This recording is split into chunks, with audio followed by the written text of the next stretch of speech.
ఆధారంగా జిల్లాల విభజన చేయాలని నిర్ణయించింది. ఇందుకోసం ప్రత్యేక కమిషన్ ను ఏర్పాటు చేయబోతుంది. సర్కార్ నిర్ణయంతో మరోసారి జిల్లాల రచ్చ షురూ కాబోతుంది. గతంలో జరిగిన పునర్విభజనలో అనేక లోపాలు జరిగాయని, రేషనలైజేషన్ కు భిన్నంగా జిల్లాల ఏర్పాటు జరిగిందని రేవంత్ సర్కార్ భావిస్తుంది. దీంతో మరోసారి జిల్లాల పునర్విభజనకు రెడీ అయింది. ఇందుకోసం పక్కా ప్లాన్ తో ముందుకెళ్తుంది రేవంత్ సర్కార్.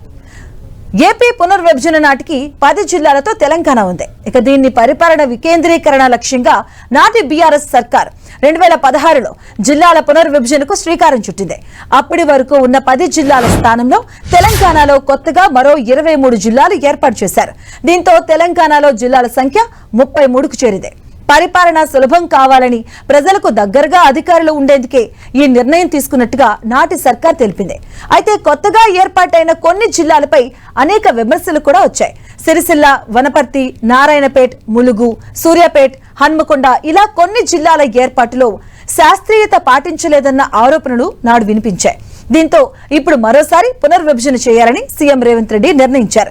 దీనికోసం ప్రత్యేకంగా హైకోర్టు రిటైర్డ్ జడ్జ్ లేదా సుప్రీంకోర్టు జడ్జితో కమిషన్ ను ఏర్పాటు చేస్తామని ప్రకటించారు సీఎం రేవంత్ రెడ్డి.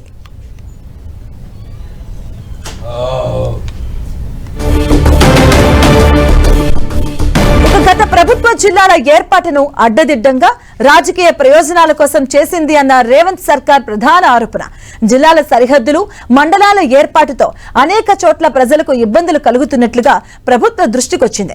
సిరిసిల్ల, గద్వాల, ములుగు, నారాయణపేట్, వనపర్తి, సూర్యాపేట్, జనగామ ఇలా ఒక్క అసెంబ్లీ నియోజకవర్గాన్ని జిల్లాలుగా ఏర్పాటు చేసింది నాటి సర్కార్.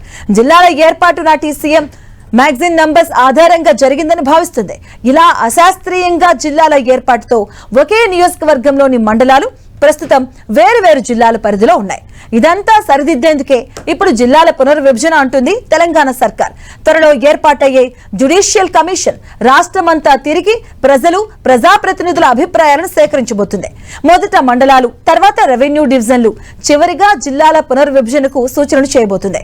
దీనిపై అసెంబ్లీలో చర్చించి అందరి ఆమోదంతో తుది నిర్ణయం తీసుకోబోతుంది రేవంత్ ప్రభుత్వం.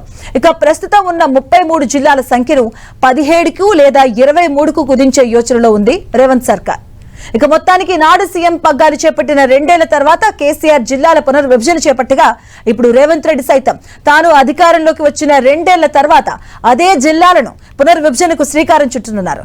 మరి సర్కార్ చేపట్టే ఈ జిల్లాల పునర్విభజన తెలంగాణ రాజకీయాల్లో ఎలాంటి ప్రకంపనలకు కారణం కాబోతుందో చూడాలి.